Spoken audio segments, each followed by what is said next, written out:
What's up, YouTube? Shawn DaGamer here, and today we're going over SmackDown Live from February 28th, 2017. Just in case you're watching this somewhat in the future, hi from the past, and say what up to the future for me. So, yeah, really good show. Before we jump right in this, if you're new here, please subscribe, all that stuff. I have all my links in the description down below: Facebook, Instagram, Twitter, and Twitch, along with some other goodies down there. So go check that out before we jump into this. Leave a like if you watch some of this video, if you like what I'm talking about. But if you did not, I encourage your dislike so I know where to improve, and leave comments just so I can know as well. So let's jump right into this, because this is like my 5th time trying to record this. I keep stumbling, mumbling, or somebody interrupts me. So let's see if we can jump into this real fast. We start off the show with Daniel Bryan and Shane McMahon backstage reviewing the whatever footage they had from last week from the Battle Royal. AJ comes in, starts talking mess about Luke Harper, called him the hair clogged in the drain. Harper was behind him while he said that. AJ turns around slowly while Shane and Daniel kind of egging him on, like, oh, you're funny, keep telling those jokes, go right ahead, tell those jokes, AJ, you are a comedian, you are funny, you are the next Cat Williams. So that happened. AJ left. Then we go into Miz TV. It was really interesting. Like, after that segment, like, they just looked at Harper. Harper looked at them. He was just like, thank you.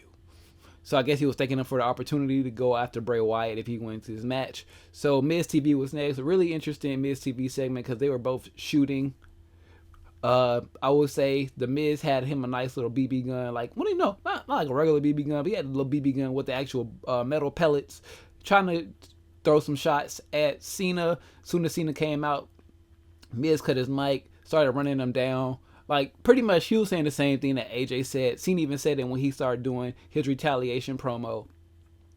But, you know, the Miz was like blaming him, saying he went Hollywood just like The Rock did. You're a hypocrite. You don't deserve your own TV show. You don't deserve half the things you deserve. I'm a better wrestler than you. Pretty much all saying all the same thing AJ said. But like I said, once Cena, well, yeah, the Miz cut Cena's mic off, and then once Cena either got a new mic or his mic cut back on, he just ran down the Miz saying, look, you're a gimmick stealer. You stole Jericho's gimmick. You stole Daniel Bryan's moveset. Like I said, you stole AJ's dialogue from the past couple of months. So it was just very, very interesting back and forth between those two. And then as Cena was trying to leave, the Marie stopped him, gave him a nice little slap to the face, and then that pretty much brought out Nikki Bella, who gave the best promo of the night, pretty much saying, you come after my man, I'm gonna break your bitch. I'm like, yes, I love it. Nice. So I don't know what it was, but like I said, Nikki Bella has been improving in the ring, kept that promo nice and short. Best promo of the night, Nikki Bella.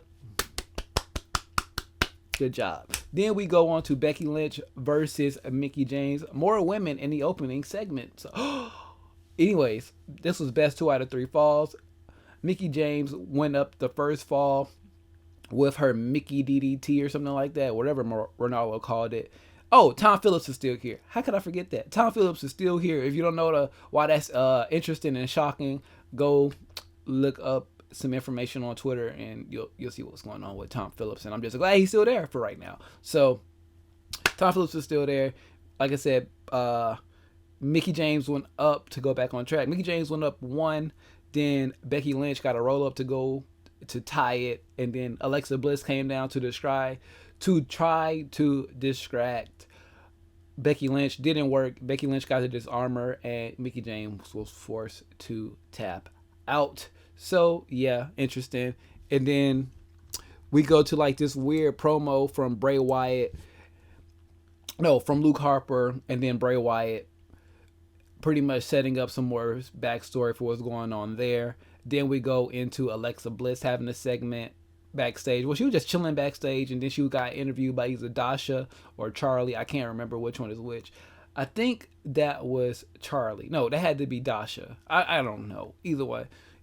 She got interviewed by one of these new girls, and they were like, how do you feel about Becky Lynch, yada yada yada. And then she was like, don't be asking about Becky Lynch, ask about me. You know what I'm saying? She did a little Oscar joke and all that stuff too. What did she say? It's like, oh yeah, this is like, she was pretty much compare herself to Emma Stone, and if she was like a red carpet interviewer, will your first question be to ask me about Meryl Streep? So ask me about myself. And then she does this little like, fake cry acceptance speech, all this stuff. Then Natalya comes out of nowhere, be like, "Look, you're good. I'm better. I want the title." She just walks off, and then AJ has a little interview segment, and then we go on to the AJ Styles Luke Harper match, which was really, really good for what it was. Harper just keeps showing us why he was really, really good, why we need to get behind him, and yada, yada, yada. My real thing is Harper a face, or is he like a tweener? So, because I do believe that he might go back to the Wyatts eventually. They might do a face. Like I said, they are doing a face turn for the Wyatts, if you didn't know. Harper's already face, and then we'll get to whatever happened later at the end of this show, and you'll see why I think like the Wyatt family is going to come back as the original 3 members, face. So the AJ Styles match, AJ won twice, to be honest with you. The first time Luke got his foot on the rope, but the referee still counted 3 because of the way he pinned him. AJ's back was turned towards the referee, and when he was doing the count, he was looking at the shoulders. So like AJ's body was pretty much blocking the lower half of Luke's body while he's pinning him. Luke got his foot on the rope, and then AJ won. Shane came out, reversed the decision, said restart this match. And AJ got pissed. He goes outside, starts yelling at Shane. AJ like side eyes Luke and ducks out the way. Luke super kicks Shane. AJ throws Luke into the turnbuckle, hits a 450 splash, and 1, 2, 3. So as of this moment, AJ is going to WrestleMania. We'll talk about that more in a second, because I did watch Shock and Snack, so yay. So Kurt Hawkins and Dean Ambrose was supposed to have a match. Didn't happen. Because Ambrose came out and gave him the most devastating move in all of sports entertainment, the dirty deeds, and the match never even started. So then Ambrose come out and pretty much cut a promo on Corbin. They're going to go at it at WrestleMania for the IC title, and that should be a really, really fun, hard-hitting match. Then we go into a chairs match, Apollo Crews versus Dolph Ziggler. This match was kind of interesting. It looked like Crews was going to win at some point until Ziggler got the upper hand. Literally at the end of the match, he got the upper hand, gave him a clean, draped his nuts right across the steel chair. 1, 2, 3, and it's over with. So it was a really good little chairs match, a little fun thing. And then we go into the ending segment of the show, which was Bray Wyatt. He said he's going to have the invocation, which I really don't remember what the word invocation means. It's early in the morning. Well, it's not early in the morning, but I'm just waking up, so whatever. Pretty much addressing his plans for WWE title, WrestleMania, things like that. But while he was trying to cut his promo, Orton was at the Wyatt compound. He was like, look, he said something about where he's like, something about Abigail and home, and that's where Orton is now. And it's like, Orton just popped up on the screen at the Wyatt compound with the rocking chair and all that stuff. He cuts a promo. It was a really interesting, like, little horror segment, quote unquote horror segment, with the characters that we're involved in. So it was supposed to be like this little spooky, creepy like segment. I liked it. It was very entertaining, very fun. So basically, Randy Orton was like, this is the house where you bury Sister Abigail under. This is hallowed ground. This is sacred ground to you. This is your temple. So I'm going to burn it down. That's pretty much it. I'm going to burn down your safe place, so you have nowhere else to go. The Wyatts is not my home. I told you all a long time ago, like, if you can't beat them, join them. And once you join them, destroy them from the inside. That was pretty much what he said. So he played the long con all the way up to this point. Very interesting storyline. Burnt the house down. We kept cutting back to Bray Wyatt and them. Well, Bray Wyatt in the ring having a conniption, breaking down, like, I'm going to kill you, crying, just going ape shit crazy over the situation because his house just got burned down. Essentially, Randy Orton pretty much did a supernatural. He Sam Dean'd goddamn Bray Wyatt's house. He took the salt, sprayed it, took the goddamn, because you have to have the salt and all the proper ingredients to burn the spirit. So that he took the salt, put it around the windows, got the oils, he said the incarnation. He put his safety tattoo on. That way he won't get attacked by the spirit of Sister Abigail. He has a little, safety tattoo, that little sun thing. I actually want to get that. I want to get that tattoo. I'm not going to lie. But anyways, burned the house down. And that was the official split from Bray Wyatt and Randy Orton. Just really, really interesting. And even like on Talking Smack, Daniel was like, when I was a part of the Wyatts for them 2 weeks, arsony never seemed like the way out. I'm confused. Like Daniel Bryan's whole time during the show was like, I don't know what to do with my life anymore. I'm not in control of my own life. Apparently, I'm barely in control of this show. Yada yada yada. And then who were the guests? I know the Alphas were a guest. They talked about Chad Gable's history. They talked about the Usos a little bit.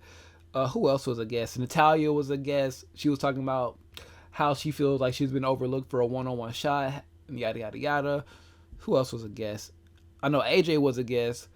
But his little segment started when Shane, I can't remember who the first guest of Talking Smack was tonight. I cannot remember. I know it was Alexa Bliss.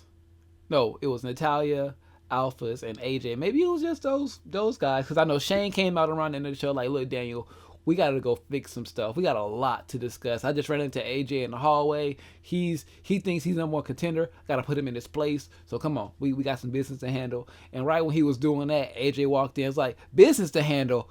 Ain't no business to handle. I did everything I had to do. I jumped through all your hoops.